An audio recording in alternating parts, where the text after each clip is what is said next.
Hi friends, అందరూ బాగున్నారా అండి? మన కార్తీక పురాణం మా అమ్మమ్మ గారు చెప్పినంత వరకు అయితే, నేను తెలుసుకున్నంత వరకు అయితే తెలియజేస్తున్నానండి. నాకు 4 రోజుల నుంచి జ్వరంగా ఉన్నందువల్ల నేను వీడియో అనేది పోస్ట్ చేయలేకపోయాను. అందువల్లే నా గొంతు అయితే ఇలా ఉంది, ఏందబ్బా అని అనుకోకండి. అందువల్లే ఇకైతే మనం ఆజామిలుని కథ వరకు అయితే ఆపేస్తున్నాము. ఇంకా ఇప్పుడు ఆజామిల్ కథ నుంచి స్టార్ట్ చేస్తాము. మనం అనేది కార్తీక మాసంలో శ్రీకాళహస్తి పుణ్యక్షేత్రాన్ని అయితే చూస్తూ మన పురాణ గాథ అయితే తెలుసుకుంటున్నామండి. నన్ను సపోర్ట్ చేస్తున్న వాళ్ళందరూ, నా ఛానల్ని చూస్తూ నాకు సపోర్ట్ ఇస్తూ ఉన్న వాళ్ళందరికీ మై లవ్లీ ఫ్యామిలీ నుంచి పేరు పేరున ధన్యవాదాలు అయితే తెలియజేస్తున్నాను ఫ్రెండ్స్. ఇక అయితే ఆజామిలుని కథలో తెలుసుకుందాము. పూర్వకాలమందు కన్యకుబ్జమను నగరమున 4 వేదములు చదివిన ఒక విప్రుతుడు గలడు. అతని పేరు సత్యవతుడు. అతనికి సకల సద్గుణ రాశియగు హేమవతి అను భార్య కలదు. ఆ దంపతులు అన్యోన్యత ప్రేమ కలిగిన అపూర్వ దంపతులు అని పేరు పొందిరి. వారికి చాలా కాలమునకు లేక ఒక కుమారుడు జన్మించెను. వారు ఆ బాలుని అతి గారాభముగా పెంచుచు ఆజామిలుడు అని నామకరణము చేసిరి. ఆ బాలుడు దినదిన ప్రవర్తమానుడోగా అతి గారాభము వలన పెద్దలను కూడా నిర్లక్ష్యముగా చూచుచు దుష్ట సహవాసములు చేయుచు విద్యను అభ్యసించక బ్రాహ్మణ ధర్మములు పాటించక సంచరించుచుండేవాడు. ఈ విధముగా నుండగా కొంతకాలమునకు యవ్వనము రాగా కామాంధుడై మంచి చెడ్డలు మరచి యజ్ఞోపవేతమును తెంచి మద్యము సేవించుచు ఒక ఎరుకల జాతి స్త్రీని వలచి నిరంతరము ఆమెతోనే కామక్రీడల్లో తేలియాడుచు ఉంటిరి. ఇంటికి రాకుండా తల్లిదండ్రులను మరచి ఆమె ఇంటినే భుజించుచుండేవాడు. అతి గారాభము ఎట్లు పరిణమించినదో వింటివా రాజా? తమ బిడ్డలపై ఎంత అనురాగం ఉన్నను పైకి తెలియపరచక చిన్ననాటి నుండి అదుపు ఆజ్ఞలతో పెంచవలెను ఎడల ఈ విధముగానే జరుగును. కావున ఆజామిలుడు కులభ్రష్టుడు కాగా వాని బంధువులు అతనిని విడిచిపెట్టిరి. అందుట ఆజామిలుడు రెచ్చిపోయి వేట వలన పక్షులను జంతువులను చంపుచు కీరవృత్తితో జీవించుచుండెను. ఒకరోజు ఆ ఇద్దరు ప్రేమికులు అడవిలో వేటాడుతూ ఫలములు కోయుచుండగా ఆ స్త్రీ తేనె పట్టుపై చెట్టెక్కి తేనె పట్టు తీయబోగా కొమ్మ విరిగి కింద పడి చనిపోయెను. ఆజామిలుడు ఆ స్త్రీపై పడి కొంతసేపు ఏడ్చి తరువాత ఆ అడవి యందే ఆమెను దహనము చేసి ఇంటికి వచ్చెను.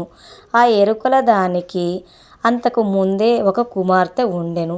కొంతకాలమునకు ఆ బాలికకు యుక్త వయస్సు రాగా కామాంధకారముచే కన్ను మిన్ను కానక ఆజామిలుడు ఆ బాలికకు కూడా చేపట్టి ఆమెతో సంసారము కామక్రీడలతో తేలియాడుచుండేవాడు.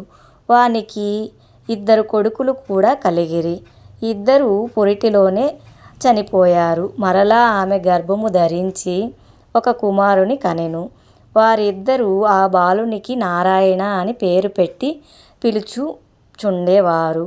ఒక్క క్షణమైనను ఆ బాలుని విడువక ఎక్కడకు వెళ్ళక వెంట పెట్టుకుని వెళ్ళుచు నారాయణ నారాయణ అని ప్రేమతో సాకుచుంటిరి. కాని నారాయణ అని స్మరించిన ఎడల తన పాపములు నశించి మోక్షము పొందవచ్చునని ఏమాత్రమని తెలియకుంటినే. ఇట్లు కొంతకాలము జరిగిన తరువాత ఆజామిలునకు శరీర పటుత్వము తగ్గి రోగస్థుడై మంచమును పట్టి చావుకు సిద్ధపడెను.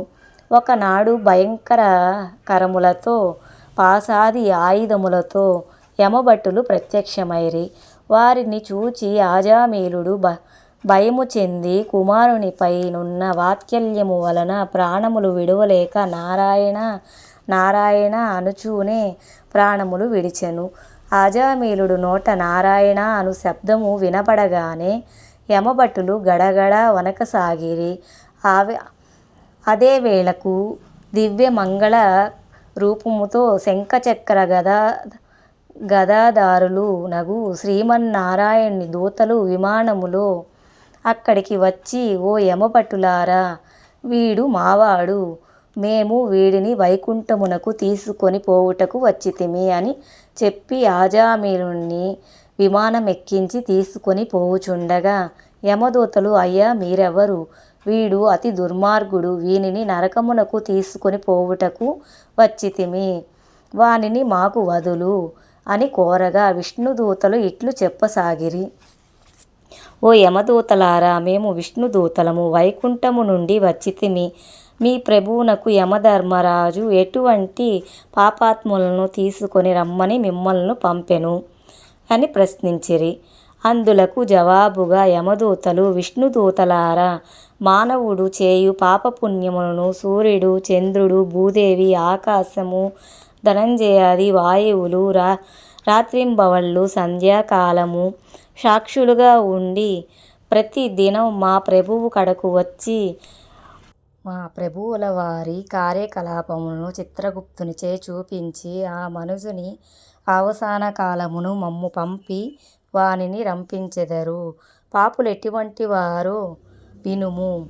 ఏదొక్క సదాచారములు విడిచి వేదశాస్త్రముల నిందించువారును, గోహత్య, బ్రహ్మహత్యాది పాపములు చేసినవారు, పరస్త్రీలను కామించినవారు, పరాన్నభుక్షులు, తల్లిదండ్రులను, గురువులను, బంధువులను, కులవృత్తిని తిట్టి హింసించుచున్నవారు, జీవహింస చేయువారును, దొంగ పద్ధతుల్లో వడ్డీలు పెంచి ప్రజలను పీడించుచుండువారు, శిశుహత్య చేయువారును, శరణన్న వారిని కూడా వదలకుండా బాధించుచున్నవారును, చేసిన మేలు మరచిన కృతజ్ఞతలను, పెండ్లిళ్ళు శుభకార్యములను జరగనివ్వక అడ్డు తగిలేవారును, పాపాత్ములు, వారు మరణించగానే తన కడకు తీసుకువచ్చి నరకము అందు పడదోసి దండింపవలెనని మా యమధర్మరాజు గారి ఆజ్ఞ. అది అటులుండగా ఈ ఆజామిలుడు బ్రాహ్మణుడై పుట్టి దురాచారములలోకి లోనై కులభ్రష్టుడై జీవహింసలు చేసి కామాంధుడై వావి వరసలు లేక సంచరించిన పాపాత్ముడు, వీనిని విష్ణులోకమునకు ఎట్లు తీసుకొని పోవుదురు అని అడుగగా విష్ణుదూతలు, ఓ యమకింకరులారా, మీరెంత అవివేకులు, మీకు ధర్మసూక్ష్మములు తెలియవు. ధర్మసూక్ష్మములు ఎట్టివో చెప్పెదను వినుము.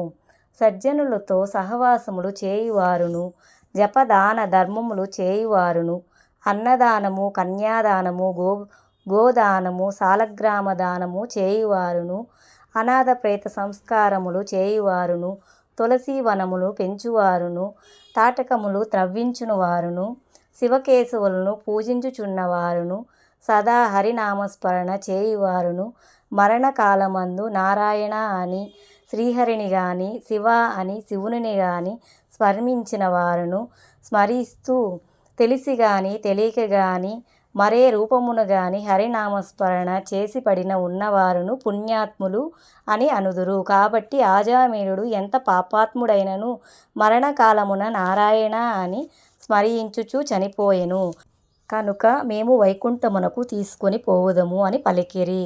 అంతటా ఆజామిలుడు విష్ణుదూతలారా, యమదూతల సంభాషణ ఆలకించి ఆశ్చర్యం చేసి, ఓ విష్ణుదూతలారా, పుట్టిన నాటి నుండి నేను నేటి వరకు శ్రీమన్నారాయణ పూజ గాని, వ్రతము గాని, ధర్మములు దానములు చేసి ఎరుగను. నవమాసములు మోసి కనిపించిన తల్లిదండ్రులకు సహితులకు ప్రాణమిల్లలేదు. వర్ణాశ్రములను విడిచి కులభ్రష్టుడైన నీచకుల కాంతలతో సంసారము చేసి తిని, నా కుమారుని యందు ఉన్న ప్రేమచే నారాయణ అని నంత మాత్రమున నన్ను ఘోర నరక బాధల నుండి రక్షించి వైకుంఠమునకు తీసుకుపోవుచున్నారు. ఆహా, నేనెంతటి అదృష్టవంతుడను! నా పూర్వజన్మ సుకృతమునకు నా తల్లిదండ్రులు పుణ్యఫలమే నన్ను రక్షించినది అని పలుకుచూ సంతోషముగా విమానం ఎక్కి వైకుంఠమునకు పోయెను. కావున ఓ జనక చక్రవర్తి, తెలిసి గాని తెలియక గాని నిప్పును ముట్టిన ఎటుల బొబ్బలెక్కి బాధ కలిగించునో అటులనే శ్రీహరిని స్మరించిన ఎడల సకల పాపములు నశించి మోక్షమునకు పొందగలరు. ఇది ముమ్మాటికి నిజం. ఇక్కడికి 9వ పారాయణము సమాప్తము. 10వ అధ్యాయంలో ఆజామీరుని పూర్వజన్మ వృత్తాంతం తెలుసుకుందాం ఫ్రెండ్స్. జనకుడు వశిష్ఠుల వారిని గాంచి, మునిశ్రేష్ఠ, ఈ ఆజామీరుడు ఎవరు? వారి పూర్వజన్మం ఎటువంటిది? పూర్వజన్మమున ఎట్టి పాపములు చేసి ఉండెను? ఇప్పటి విష్ణుదూతలు వైకుంఠమునకు తీసుకుని పోవున తరువాత ఏమి జరిగెను వివరింపమని ప్రార్థించెను. అంతా ఆ మునిశ్రేష్ఠుడు జనక మహారాజును గాంచి ఇట్లు పలికెను. జనక, ఆజామీరును విష్ణుదూతలు వైకుంఠమునకు తీసుకుపోయిన తరువాత ఓం నమ